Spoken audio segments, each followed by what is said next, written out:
बिस्मिल्लाहिर्रहमानिर्रहीम। अस्सलाम वालेकुम डियर वेट्स, उम्मीद आप सब खैरियत से होंगे। मैं हूं आपका होस्ट डॉक्टर मोहम्मद काशिफ रजा।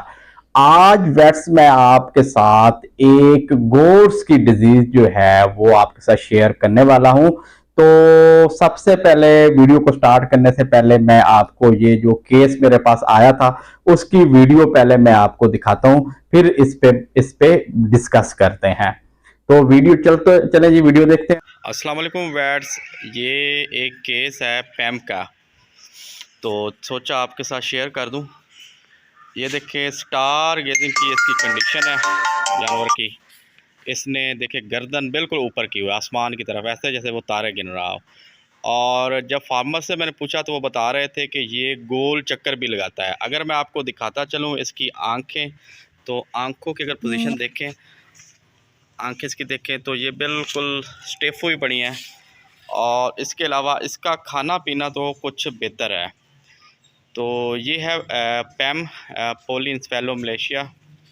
तो ये कंडीशन होती है और ये अक्सर जो डेफिशिएंसी आती है, और ये देखें इसको झटके भी लग रहे हैं, ये नर्वस साइंस भी 100% साथ आते हैं।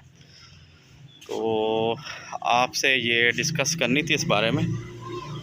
तो ये गोल चक्कर भी अक्सर लगाता है, ये देखें। और वेट्स वीडियो तो आपने देख ली। जिस तरह वीडियो के अंदर मैं थोड़ी सी अलामात भी एक्सप्लेन कर रहा हूं साथ साथ, तो मजीद इस पे डिस्कस कर लेते हैं कि ये कौन सी बीमारी है बकरियों की। इस बीमारी को पोलियो इंसेफेलोमलेशिया कहते हैं, और इस बीमारी के दो और नाम भी हैं। एक इसका नाम सेरिब्रो कार्टिकल नेक्रोसिस भी इसे बोलते हैं, और दूसरे इस बीमारी का दूसरा नाम जो है वो स्टार गेजिंग भी इस बीमारी का नाम है। तो स्टार गेजिंग का मतलब है जैसे आसमान पे तारे गिन रहा हो। अच्छा, ये दो नाम इस बीमारी के पोलियो इंसेफेलोमलेशिया के अलावा भी हैं। बेसिकली ये जो डिजीज है ये विटामिन B1 जिसे हम थायामीन बोलते हैं उसकी कमी की वजह से जो है ये फैलती है। दिमाग के अंदर जो है इस विटामिन B1 थायामीन की कमी हो जाती है, उसकी वजह से इस बीमारी की अलामत शुरू हो जाती हैं। ये बीमारी जो है ज्यादातर जो यंग भेड़ बकरियां हैं, शीप गोट्स हैं, उनके अंदर ये ज्यादा देखने को मिली है। तो जैसे कि इस बीमारी का नाम सेरिब्रो कार्टिकल नेक्रोसिस है, तो उससे नाम से भी जाहिर हो रहा है कि ये ब्रेन से रिलेटेड है। अंदर ब्रेन के अंदर जो है वो बेसिकली एडिमा और इन्फ्लेमेशन हो जाती है विटामिन B1 थायामीन की डेफिशिएंसी की वजह से। तो चलते हैं, ये विटामिन B1 डेफिशिएंसी होती क्या वजह है, इसके पीछे वजह क्या है। असल में विटामिन B1 की डेफिशिएंसी इस वजह से होते हैं, ख्याल किया जाता है कि जो ह्यूमन के अंदर जो है ऐसे बैक्टीरिया प्रोफाइलेट कर जाते हैं जो कि थायमिनेज को रिलीज करते हैं।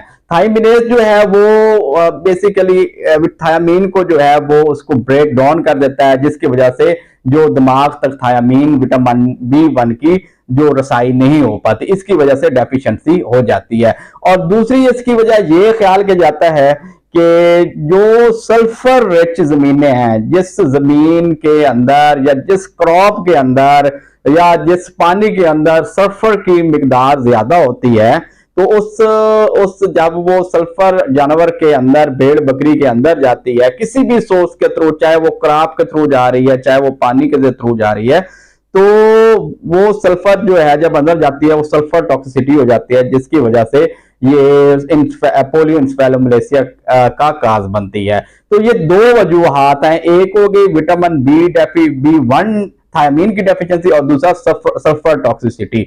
अब ये दोनों चीजें इकट्ठी तो नहीं हो सकती, लेकिन एक चीज की कमी की वजह से या एक चीज की ज्यादती की वजह से जो ये बीमारी भेड़ और बकरियों में हो जाती है।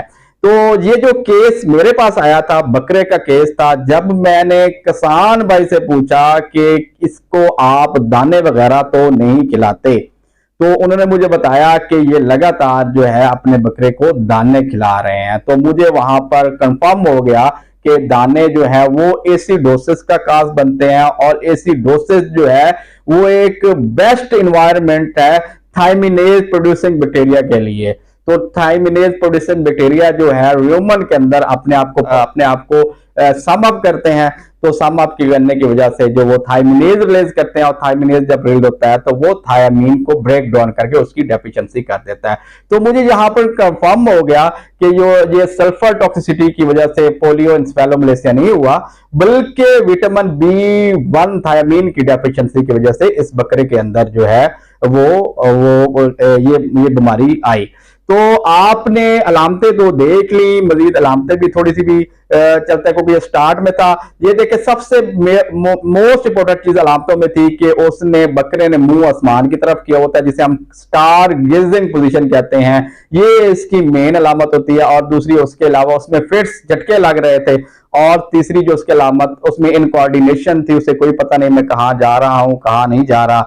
उसके अलावा इसके आंख में कुछ माइल्ड ब्लाइंडनेस हो जाता है, उसके अंदर कंप्लीट ब्लाइंडनेस हो जाती है, और आंख जो है उसकी जो पिपल वो बार बार झपकती रहती है। तो इसमें आपने देखा कि वो बार बार जो वो आंख जो डायलेट हो रही थी।